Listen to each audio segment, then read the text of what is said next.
워십 5번째 시간 하트 이 단어를 가지고 마음이라는 단어죠. 마음의 예배라는 제목으로 오늘 첫 번째 시간, 다음 주에는 마음의 예배 2 보도록 하겠습니다. 제가 8월 29일 제게는 되게 특별한 날인데요. 제 아내를 처음 데이트한 날입니다. 왜 그날이 제게 특별하냐면 뭐 처음이기 때문이기도 하지만 제가 이 한 번의 그 데이트의 자리를 만들려고 무지 노력했거든요. 드디어 이제 어렵게 데이트 날짜를 잡았고 그날이 얼마나 손꼽아 기다려지는지 한 주간 그 시간이 참 너무 안 가더라고요. 근데 그렇게 8월 29일이 목요일이었어요. 월요일 날 이제 출근해서 일을 하면서 목요일만 기다리는 겁니다. 화요일, 수요일, 목요일만 기다리고 이제 목요일이 돼서 만났는데 그때까지 보냈던 그 시간들이 생생한 거죠. 그 마음의 떨림, 기다림, 간절함, 뭐 그랬던 마음들이 생생하게 떠오르니까 그날이 제게 너무 특별했던 기억으로 남아요. 지금도 매년 8월 29일이 되면 피자집에서 만났거든요. 그래서 감자 피자를 먹었어요. 그래서 지금도 8월 29일이 되면 감자 피자를 시켜서 가족들하고 같이 먹습니다. 그리고 그날의 이야기를 제가 썰을 풀어요. 어떻게 엄마 아빠가 만났는지 처음 만난 얘기를 아이들에게도 들려주면서 피자를 먹으면서 그날을 늘 회상합니다. 그 이유는 이제 그 첫 마음을 잃어버리고 싶지 않아서 애들 기념일로 삼고 만나는데 그 시간이 특별한 이유는 그 마음 때문이에요. 우리의 마음이 항상 중요하죠. 시편 51편을 보면 다윗의 유명한 시편인데요. 그 시편이 어떻게 쓰여졌냐면 다윗이 큰 범죄를 저질렀죠. 우리아의 아내 밧세바를 범하여서 간음을 하였습니다. 그리고 그 간음한 죄를 감춰보려고 그 남편 우리아를 전장에 내보내 죽게 만듭니다. 간음죄도 범하고 살인죄도 범하고 여러 범죄를 범하고도 그 예배하는 다윗이 회개하지 않고 시간을 계속 보내죠. 결국 나단 선지자가 가서 그 죄를 지적하자 다윗이 그 죄를 깨닫고 철저하게 회개하며 쓴 시가 시편 51편입니다. 근데 이 죄가 얼마나 심각한 죄였냐면 성경에 보니까 열왕기상 15장 5절에 보니까 이렇게 말씀해요. 다윗이 햇사람 우리아의 일 외에는 평생에 여호와 보시기에 정직하게 행하고 자기에게 명령하신 모든 일을 어기지 아니하였음이라. 다윗이 평생 죄를 안 지었다는 뜻은 아닐 겁니다. 그도 여러 가지 죄를 많이 지었지만 그 모든 것이 큰 문제 되지 않았는데 회개하고 돌이키고 하나님 앞에 바르게 나아왔는데 이 문제만큼은 하나님이 눈 감아줄 수 없단 말이에요. 햇사람 우리아의 일만큼은 하나님이 별로 기뻐하시지 않았어요. 그가 죄를 감추려고 했거든요. 덮으려고 했거든요. 그러니까 정직하지 않았다 이렇게 지적하는 거죠. 성경이 보면 다윗은 하나님 마음에 합한 자였거든요. 근데 단 하나 오점이 남긴 사건이 있다면 바로 이 일이라고 말하고 있는 것입니다. 그때 이 엄청난 죄 앞에 하나님 앞에 그는 이런 고백을 드려요. 시편 51편 16절. 주께서는 제사를 기뻐하지 아니하시나니 그렇지 아니하면 내가 드렸을 것이라. 주는 번제를 기뻐하지 아니하시나이다. 다윗은 평생토록 제사를 드렸습니다. 번제도 수없이 많이 드렸어요. 그는 진짜 예배자였거든요. 그러나 이 사건으로 예배가 완전히 무너졌던 이 일을 보면서 하나님이 정말 받으시는 것은 단순히 제사하고 번제하는 것이 아니구나 하는 걸 깨달은 거예요. 그럼 하나님이 뭘 받으시는가? 바로 그 다음 절 시편 51편 17절에 이렇게 고백합니다. 하나님께서 구하시는 제사는 상한 심령이라. 하나님이여 상하고 통회하는 마음을 주께서 멸시하지 아니하시리이다. 이런 고백 드리고 있는 거예요. 지난날 내가 수많은 예배를 드렸지만 이제야 내가 진정한 예배를 드립니다. 이런 고백 드리는 거예요. 내가 하나님 앞에 드릴 것이라고는 죄로 인해 상한 심령, 상하고 통회하는 마음, 그것밖에 없습니다. 주님이 나를 용서해 주시지 않으면, 주님이 나를 받아주시지 않으면 내세울 것도 없고 내놓을 것도 없는 난 아무것도 아닙니다. 그런 고백 드리는 거예요. 그러니 그분 앞에 회개하고 자복하는 것 외에는 내가 드릴 예배의 내용이 없다는 그 안에 그 상한 심령, 죄로 인해 다 무너진 그 마음, 그걸 올려드리는 것 외에는 없다라는 것이고 그 마음으로 나아가는 게 하나님이 정말로 원하시는 제사였구나. 그걸 깨닫게 되는 거죠. 오늘 본문은 우리가 잘 아는 아브라함이 이삭을 바친 사건입니다. 이 사건을 계기로 아브라함이 믿음의 조상이 이제 된 거라 말할 수 있거든요. 왜냐하면 이 사건 끝에 내가 이제야 여호와 경외하는 줄 내가 아노라. 합격점을 받아요. 그러니까 아브라함이 믿음의 조상이 된 사건이 바로 이 사건입니다. 그리고 오늘의 표현으로 바꾼다면 진정한 예배자로 인정받은 거예요.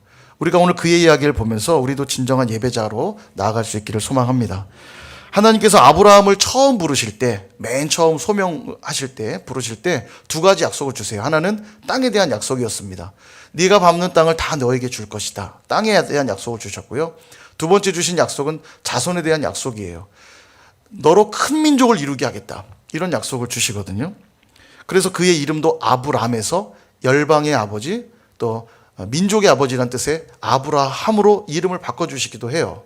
근데 문제는 큰 민족이 되려면 당장 아들이 있어야 되는데 자식이 없는 거예요. 중간에 하나님의 뜻이 아닌 이스마엘을 낳긴 하지만 하나님이 그는 약속을 이룰 아들이 아니라고 얘기하시죠. 그러니까 아들이 없는 채로 보내는 거예요. 약속은 받았는데. 그렇게 25년이 지나고 100세가 되는 해에 하나님이 선물로 이삭을 주십니다. 그러니 얼마나 감격적이었겠어요. 노년에 얻은 아들이잖아요. 저도 이제 늦둥이가 있는데 늦둥이라 좀 더 예쁜 게 분명히 있어요. 근데 100세에 얻었잖아요. 이게 엄청난 감격 아닙니까? 아들을 하나님의 약속의 아들을 받았잖아요. 노년에 얻은 아들이고 하나님의 약속의 증표로 받은 아들이니까 얼마나 소중합니까? 감격이죠. 하루하루가 행복한 나날이었을 것 같습니다. 그런데 대략 한 15년쯤 지난 어느 날 하나님이 아브라함에게 어떤 말씀을 주시는데요. 오늘 본문 2절에 이런 말씀을 주십니다. 여호와께서 이르시되 내 아들 내 사랑하는 독자 이삭을 데리고 모리아 땅으로 가서 내가 내게 일러준 한 산 거기서 그를 번제로 드리라. 얼마나 충격적입니까? 노년에 어렵게 얻은 아들인데다가 하나님의 약속의 증표로 얻은 아들인데 그 아들을 번제로 드리래요. 번제가 뭡니까? 우리 배웠잖아요. 각을 떠서 다 태워드리는, 남김없이 다 태워드리는 제사잖아요. 와, 충격적이죠. 근데 더 충격적인 건 아브라함의 행동입니다. 3절을 보세요. 아브라함이 아침에 일찍이 일어나. 2절 뒤에 3절이 그냥 바로 넘어가는 것 같지만 우리는 그 행간을 읽어야 됩니다. 그 사이에 그 짧은 공간 안에 엄청난 공간이 있는 거예요. 그날 밤에 주의 말씀을 받았습니다. 아들 이삭을 번제로 바치라.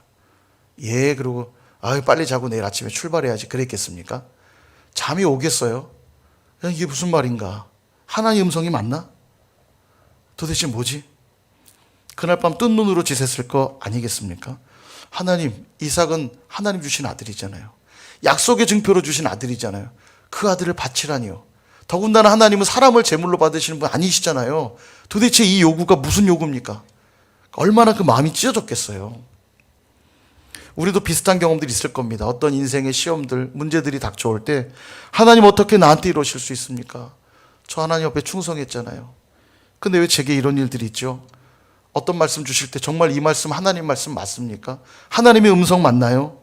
왜 우리 부모님에게 이런 일이 생기고 왜 우리 자녀들에게 이런 일이 생기고 내 직장에 내 사업장에 왜 이런 어려움들이 찾아오는 것입니까? 왜 이 나라에 이런 어려운 일들이 자꾸 생기는 겁니까? 도무지 가슴을 찢지 않고는 견딜 수 없는 시간들이 우리에게도 있지 않습니까? 그런데 이 상황에도 아브라함은 어떻게 반응하냐면 아침에 일찍이 일어나 순종했다는 거예요. 여러분, 신앙의 메커니즘을 좀 기억할 필요가 있습니다. 신앙은요, 이해가 돼서 믿고 순종하는 게 아니라 믿기에 순종하는 것이고 믿고 순종하기 때문에 이해가 되는 것입니다. 이게 되게 중요해요. 하나님이 우리에게 요구하는 것들이 이해되지 않을 때가 너무나 많습니다. 그럼에도 불구하고 하나님을 믿기에 우리는 순종하는 것이고 순종했을 때에만 또 이해가 되는 거예요. 아브라함이 지금 그렇게 반응하고 있는 겁니다. 저와 여러분은 하나님 앞에 순종으로 반응하고 있습니까? 혹시 내 생각, 내 지식, 내 경험, 내 감정과 다르다고 주신 말씀이 주신 음성이 내 감정, 내 생각, 내 지식, 내 감정과 다르다고 그 순종을 미루고 있지는 않습니까? 신앙은 순종할 때 보여지고 이해된다는 이 놀라운 사실을 믿을 수 있기를 축원드립니다. 이제 아브라함이 이삭을 데리고 아침 일찍 출발해요. 하인 2명과 함께 번제할 나무를 챙겨서. 그리고 3일 뒤에 모리아의 한 산에 도착을 하게 됩니다. 생각을 해보세요. 하루하루가 지날수록 아브라함의 마음은 더 답답해졌을 거예요. 그날이 다가올수록 더 답답했겠죠. 걸어가면서 마음이 너무 먹먹해서 아마 말도 안 하고 갔을 것 같아요. 무슨 말을 하겠습니까? 여행 가는 것도 아닌데.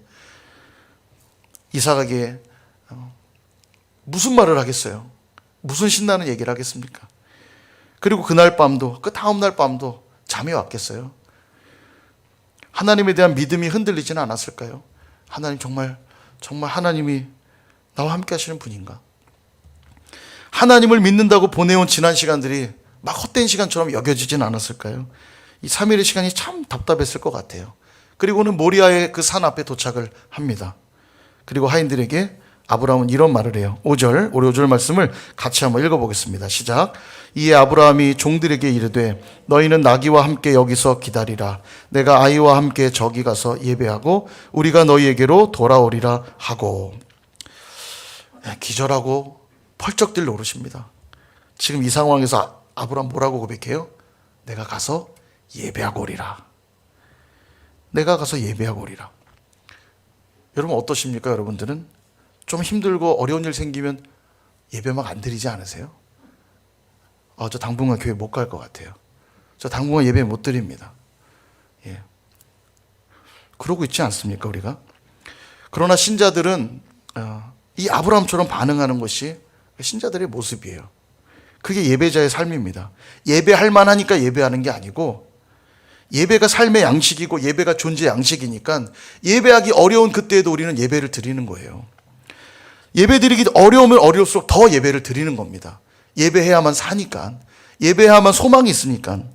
그게 신자들의 삶의 양식인 거죠. 잘 보십시오. 오늘 1절에 보면 이렇게 오늘 본문이 시작해요.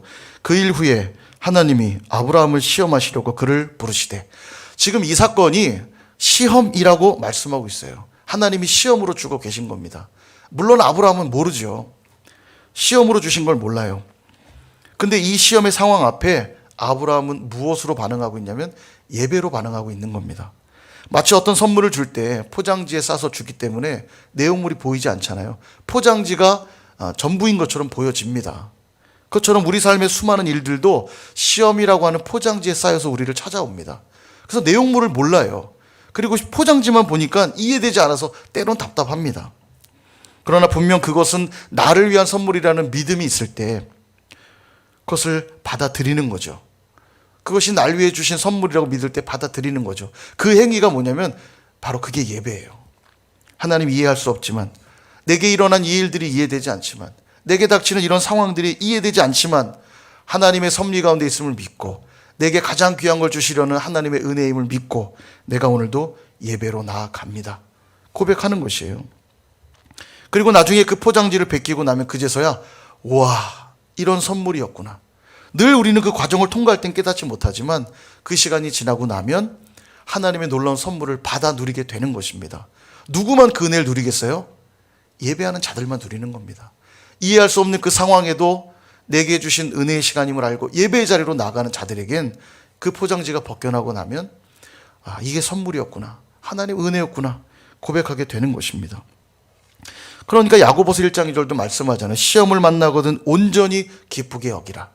베드로전서 4장 12절도 말씀하세요. 너희를 연단하려고 오는 불시험을 이상히 여기지 말라 말씀하고 있는 겁니다. 사랑하는 여러분, 우리 어떻습니까? 우리 삶에 감당하기 어렵고 버거운 시험들이 자주 찾아오지 않습니까? 우리 삶에 가장 소중해 보이는 것들을 요구하실 때도 있지 않나요? 그러나 그때가 뭘 해야 될 때입니까? 그때가 바로 예배해야 될 때입니다.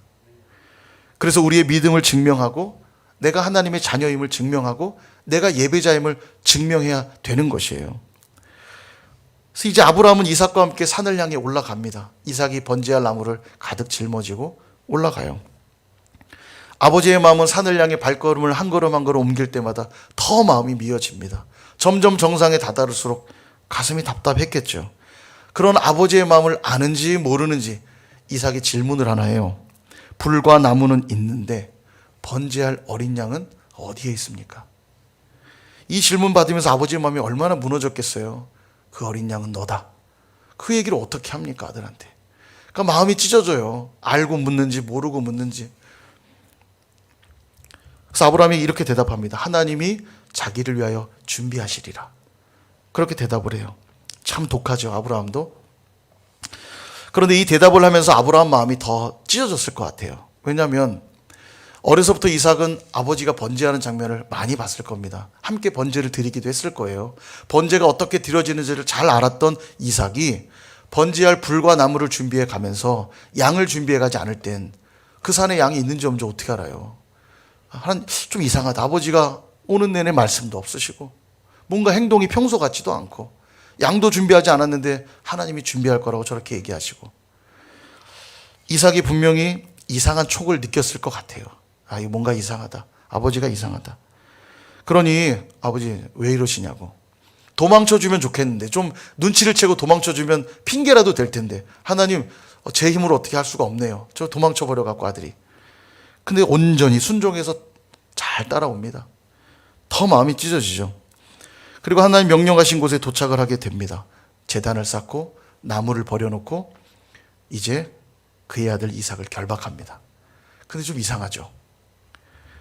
이해되지 않는 장면이에요. 번지해야 할 나무를 짊어질 정도의 건장했던 이삭이 100세가 넘은 아버지가 결박할 때 반항할 수 있잖아요. 여러분, 사춘기 그 중학생 아들이 이렇게 때리려고 그러면 왜 이러세요 아버지, 이렇게 팔뚝 잡잖아요. 오늘도 이제 일부 예배 드릴 때 한 15세쯤이라고 보면 중2거든요. 주원이 정도 돼요. 주원이 힘 세요. 제가 저번에 장난치는데 딱 제 팔을 잡는데 힘이 세더라고요. 근데 100세 넘은 그 연로한 아버지를 제한 못 하겠습니까? 아버지 뭐 하시는 거예요? 저를 왜 묶으세요? 반항할 수 있잖아요. 되게 이상하죠. 근데 이삭이 가만히 있어요. 그냥 결박을 당합니다. 어쩌면 이삭이 눈치를 챈 걸지 모르겠어요. 나를 드리려고 하시는구나. 더 미칠 노릇이에요. 좀 버텨서 막 왜 이러시냐고 하고 도망치면 좋겠는데 순수하게 결박을 당하고 있는 겁니다. 정말 이제는 만신창이가 될 만큼 그 마음이 다 무너졌을 것 같아요. 드디어 손을 내밀고 칼을 꺼내 그 아들을 내리치려 할 그때에 여호와의 사자가 그를 부릅니다. 아브라함아, 아브라함아. 그리고 12절에 이렇게 말씀하세요. 우리 12절도 같이 한번 읽어보겠습니다. 시작. 사자가 이르시되 그 아이에게 내 손을 대지 말라. 그에게 아무 일도 하지 말라. 내가 내 아들 내 독자까지도 내게 아끼지 아니하였으니 내가 이제야 내가 하나님을 경외하는 줄을 아노라. 아멘. 안도의 한숨이 나오죠. 살았다. 예, 자식이 있다면 아브라함의 마음이 그냥 느껴졌을 것 같아요. 안도의 한숨이 나옵니다. 살았다. 저도 말씀을 준비하는 내내 이 12절이 빨리 나오기를 얼마나 기다렸는지요. 근데 뭔가 이상합니다. 하나님 명령이 뭐였죠? 이삭을 번제로 바치라. 이게 명령이에요. 그럼 이삭을 번제로 드려야 끝나는 시험이잖아요. 뭐 하나님이 전능하신 분이니까 다시 부활시킬 수 있고 살려주실 수 있으니까 정말로 번제로 드리는 것까지 보실 수 있는데도 번제로 아직 드리지 않았는데 이제 됐다 이렇게 끝내세요. 번제가 뭐예요? 다 태워드린 제사인데 다 태워드리기는 뭐 칼도 되지 않았는데 끝났습니다. 이 시험이요. 마치 이런 거예요. 시험을 봤는데 아직 답을 다 안 썼는데 됐다 100점 A 플러스 이렇게 하고 뭐 이상하죠. 그죠? 이 말은 뭘 의미하냐면 시험을 통과했다는 얘기니까 처음부터 하나님이 받기 원하셨던 건 이삭이 아니라 다른 것이었어요. 그게 뭘까요? 예, 아멘. 여러분 12절에 합격 통지서 한번 볼까요? 12절을 보시면 합격 통지서에 뭐라고 쓰여 있냐면 이제야 네가 나를 경외하는 줄 아노라. 이게 합격 통지서예요. 그러니까 하나님이 받기 원하셨던 건 정확히 뭐냐면 하나님을 경외하는 마음. 주님 이걸 받기 원하셨던 거예요. 이삭을 받기 원하셨던 게 아니라 하나님을 경외하는 마음. 사랑하는 여러분, 이것이 하나님 우리에게 요구하시는 것입니다. 하나님 우리에게 시험을 허락하세요. 그리고 시험을 주시면서 우리로부터 받기 원하시는 게 뭐냐면 예배예요. 예배 받기 원하십니다. 언제까지 예배를 드려야 하냐면 이제야 네가 나를 경외하는 줄 아노라. 이 합격점이 나올 때까지 우린 예배해야 되는 거예요. 하나님은 그 경외하는 마음 받기를 원하시거든요. 하나님의 뜻이 분명 다 이해되지 않지만 왜 내게 이런 일들이 있는지 알 수 없지만 그 상황에도 하나님을 경외하기에 마음을 찢으면서라도 나아가는 그 모습을 원하시는 거예요. 그렇다면 질문 생기죠. 경외하는 마음이 뭘까? 경외하는 마음이 뭐냐면 오늘 본문의 내용을 쭉 보시면 이삭을 바치려는 그 마음이 오늘 경외하는 마음이죠. 하나님을 경외하기 때문에 이삭을 바치라라고 말씀하셨을 때 다른 방법이 없잖아요. 바치는 것 외에는. 하나님 말씀에 순종하는 것 외에는 다른 길이 없잖아요. 그러니까 마음을 찢어가면서라도 주님께 나아가는 것입니다. 기억하시죠? 처음에 제가 읽어드렸던 시편 51편 17절 말씀. 하나님이 구하시는 제사는 상한 심령이라. 하나님이여 상하고 통회하는 마음을 주께서 멸시하지 아니하시리이다. 여러분, 아브라함이 처음 명령을 받았던 그날 밤, 그리고 모리아산으로 이동하며 보냈던 그 3일간의 시간들, 또 모리아 산을 향해 올라갔던 그 걸음걸음, 도착해서 제단을 쌓아놓고 이삭을 결박하고 칼을 꺼내들어 내리치려고 했던 그 순간까지 수없이 그의 마음을 찢어야만 했습니다. 얼마든지 이 상황마다 돌아서고 싶었을 거예요. 하나님을 외면하고 싶었을 거예요.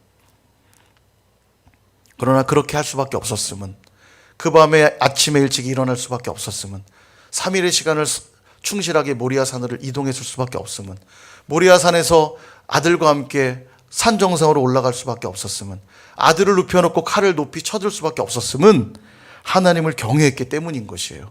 하나님을 경외했기 때문에 그 상한 심령으로 주님 앞에 나아갔던 것입니다. 그리고 주님은 그 마음을 기쁘게 받으셨던 거죠. 하나님 그 마음을 딱 확인하니까 이제 됐다, 끝난 거예요. 그리고 바로 그 순간 아브라함 눈에 수풀에 걸려있는 양을 보게 합니다. 순양을. 그리고 그제서야 그 순양을 가지고 하나님 앞에 진짜 번제를 올려드리게 돼요. 그리고 그 땅 이름을 뭐라고 고백합니까? 여호와 이레. 준비하시는 하나님, 하나님이 준비하시리라, 이런 뜻이에요. 아, 하나님이 모든 걸 준비하셨구나. 그제서야 진정한 고백을 드리게 되는 거죠. 여러분 기억하시죠? 모리아산 올라갈 때 이삭이 묻잖아요. 번제할 불과 나무는 있는데 어린 양은 어디 있습니까? 물었을 때 아브라함이 이렇게 답했거든요. 하나님이 친히 준비하시리라. 이거 원문을 그대로 읽으면 어떻게 읽냐면 엘로힘 이레로 이렇게 돼요. 산을 올라가면서 그는 엘로힘 이레를 고백했습니다. 구약에는 하나님의 이름이 두 가지로 대표적으로 등장하는데 엘로힘과 여호와로 등장합니다. 엘로힘은 크고 두려우신 전능하신 하나님을 묘사할 때 부르고요. 여호와라고 하는 이름은 나와 관계 맺은 언약의 하나님, 나와 무관하지 않은 하나님, 언약 주시는 하나님을 고백할 때 여호와를 고백하는데요. 그가 지금 하나님 앞에 나아갔던 그 마음의 고백은 엘로힘의 고백이었어요. 크고 두려우신 하나님 앞에 말씀하신 그대로 순종할 수밖에 없기에, 거절할 수밖에 없고 마음을 찢으면서까지도 나아갔던 이유가 거기에 있는데, 그렇게 나아갔더니 하나님이 그를 만나 주시죠.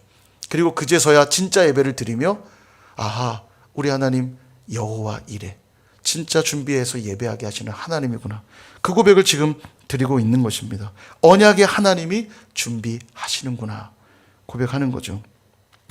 여러분, 그 언약의 하나님께서 언약대로 우리를 위해 친히 준비해 주신 분이 있습니다. 여러분 누구십니까?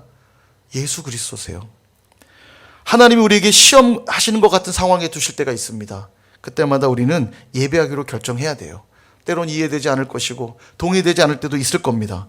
그러나 주님 말씀하시면 순종함으로 예배의 자리로 나아가야 돼요. 분명 그 상황이 때론 너무 어렵고 힘들어서 마음을 찢으며 나아가야 할 때가 있을 수 있습니다.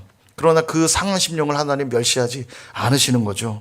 왜냐하면 그 상한 심령으로 나가는 이유가 하나님을 경외하기 때문입니다.